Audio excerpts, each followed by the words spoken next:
ಅಜಾತ ಶತ್ರು ಎಸ್.ಎಂ. ಕೃಷ್ಣ ಅವರು ಇವತ್ತು ನಮ್ಮನ್ನ ಅಗಲಿ ಹೋಗಿರುವುದು ತುಂಬಾನೇ ನೋವುಂಟು ಮಾಡಿದೆ. ಕೃಷ್ಣ ಅವರಿಗೆ ಟೆನ್ನಿಸ್ ಕೃಷ್ಣ ಎಂಬ ಅಡ್ಡ ಹೆಸರು ಇತ್ತೆನ್ನುವುದು ಈ ವಿಚಾರ ಹೆಚ್ಚಿನವರಿಗೆ ಗೊತ್ತಿಲ್ಲ. ನಮಸ್ಕಾರ ವೀಕ್ಷಕರೇ, ಗ್ಯಾರಂಟಿ ನ್ಯೂಸ್ಗೆ ಸ್ವಾಗತ. ನಾನು ನಿಮ್ಮ ಕಾರ್ತಿಕ್. ಅಜಾತ ಶತ್ರು ಎಸ್.ಎಂ. ಕೃಷ್ಣ ಅವರು ಇವತ್ತು ನಮ್ಮನ್ನ ಅಗಲಿ ಹೋಗಿರುವುದು ತುಂಬಾನೇ ನೋವುಂಟು ಮಾಡಿದೆ. Krishna politically class mass leader ಅಂತಾನೆ ಫೇಮಸ್ ಆಗಿರೋ ಇವರು ರಾಜಕೀಯ ಕ್ಷೇತ್ರದಲ್ಲಿನ ಇವರ ಸಾಧನೆಗಳ ಬಗ್ಗೆ ಹೇಳೋದಾದ್ರೆ ಇವರಿಗೆ ಇವರೇ ಸಾಟಿ. ಕರ್ನಾಟಕದ ಮುಖ್ಯಮಂತ್ರಿಯಾಗಿದ್ರು, ವಿದೇಶಾಂಗ ಸಚಿವರಾಗಿದ್ರು, ಮಹಾರಾಷ್ಟ್ರದ ಗವರ್ನರ್ ಆಗಿದ್ರು ಎಂಬ ಇತ್ಯಾದಿ ಸಂಗತಿಗಳು ನಿಮಗೆಲ್ಲ ಗೊತ್ತೇ ಇದೆ. ಆದರೆ ಕೃಷ್ಣ ಅವರಿಗೆ ಟೆನ್ನಿಸ್ ಕೃಷ್ಣ ಎಂಬ ಅಡ್ಡ ಹೆಸರು ಇತ್ತೆನ್ನುವುದು ಈ ವಿಚಾರ ಹೆಚ್ಚಿನವರಿಗೆ ಗೊತ್ತಿಲ್ಲ. ಅವರ ಹೆಸರಿನ ಜೊತೆಗೆ ಟೆನ್ನಿಸ್ ಲಿಂಕ್ ಆಗೋಕೆ ಕಾರಣ ಏನು ಎಂಬುದರ ಕಹಾನಿ ಇಲ್ಲಿದೆ ನೋಡಿ.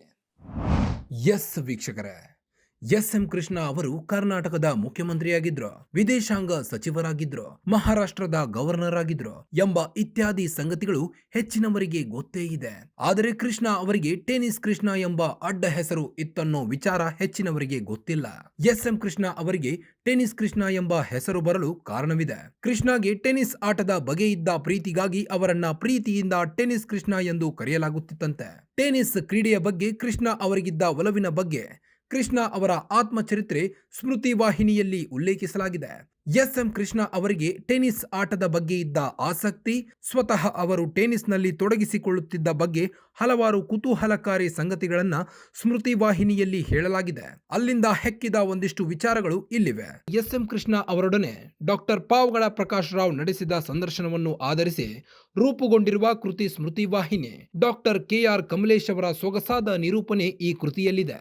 ಇಡೀ ಕೃತಿ ಕೃಷ್ಣ ಅವರ ಬದುಕಿನ ಪರಿಯಾಗಿದೆ. ಅವರ ಆಸಕ್ತಿಯ ಕ್ಷೇತ್ರಗಳು, ಸಾಧನೆಗಳ ಮೆಟ್ಟಿಲುಗಳನ್ನು ಪರಿಚಯಿಸುತ್ತದೆ. ಅಲ್ಲದೆ ಕೃಷ್ಣ ಅವರು ಕರ್ನಾಟಕದ ಮುಖ್ಯಮಂತ್ರಿಯಾಗಿದ್ದಾಗಿನ ಕೆಲ ಕುತೂಹಲಕಾರಿ ಸಂಗತಿಗಳನ್ನ ಬಿಚ್ಚಿಡುತ್ತೇನೆ.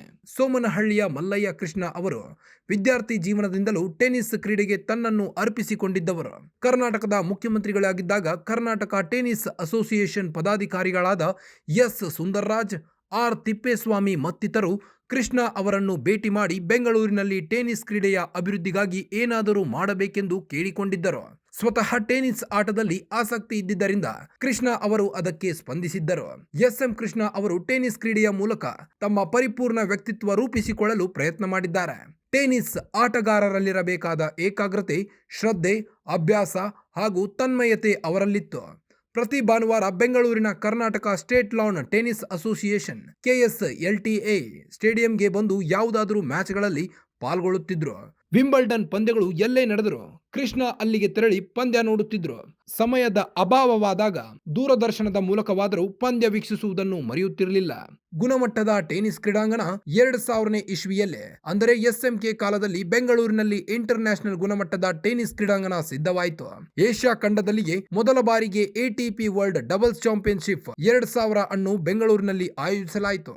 ಏಷ್ಯಾ ಖಂಡದಲ್ಲಿ ಮೊಟ್ಟ ಮೊದಲ ಬಾರಿಗೆ ದಕ್ಷಿಣ ಭಾರತದಲ್ಲಿ ಈ ಕ್ರೀಡಾಕೂಟ ಆಯೋಜನೆಗೊಂಡಿದ್ದು ಚರಿತ್ರಾರ್ಹ ವಿಷಯವಾಗಿದೆ. ಇದಕ್ಕೆ ಮುಖ್ಯ ಕಾರಣ ಆಗ KSLTA ಅಧ್ಯಕ್ಷರಾಗಿದ್ದ ಎಸ್.ಎಂ. ಕೃಷ್ಣ ಅವರು 90 ವರ್ಷಗಳಿಂದ ಆಗದ ಮಹತ್ ಕಾರ್ಯವನ್ನು ಎಸ್.ಎಂ. ಕೃಷ್ಣ ಅಧ್ಯಕ್ಷರಾಗಿದ್ದಾಗ ನೆರವೇರಿಸಿದ್ದರು. ನೋಡಿದ್ರಲ್ಲ ವೀಕ್ಷಕರೇ, ಬಹುಶಃ ಎಸ್.ಎಂ. ಕೃಷ್ಣ ಅವರು ರಾಜಕೀಯ ಎಂಟ್ರಿ ಕೊಡಲಿಲ್ಲ ಎಂದಿದ್ರೆ ಒಬ್ಬ ಒಳ್ಳೆ ಟೆನ್ನಿಸ್ ಪ್ಲೇಯರ್ ಆಗಿರ್ತಿದ್ರೇನೋ ಗೊತ್ತಿಲ್ಲ. ಒಟ್ಟಿನಲ್ಲಿ ಇವರಿಗೆ ಟೆನ್ನಿಸ್ ಮೇಲಿರುವ ಪ್ರೀತಿ ಅಂತದ್ದು. ನಮ್ಮ ಸಿಲಿಕಾನ್ ಸಿಟಿಯಲ್ಲೇ ಇಂಟರ್ನ್ಯಾಷನಲ್ ಟೆನ್ನಿಸ್ ಸ್ಟೇಡಿಯಂ ನಿರ್ಮಿಸಿ ಏಷ್ಯಾ ಖಂಡದಲ್ಲಿಯೇ ಮೊದಲ ಬಾರಿಗೆ ATP ವರ್ಲ್ಡ್ ಡಬಲ್ಸ್ ಚಾಂಪಿಯನ್ಶಿಪ್ 2000 ಅನ್ನು ಆಯೋಜಿಸಿದ ಕೀರ್ತಿ ಇವರದು.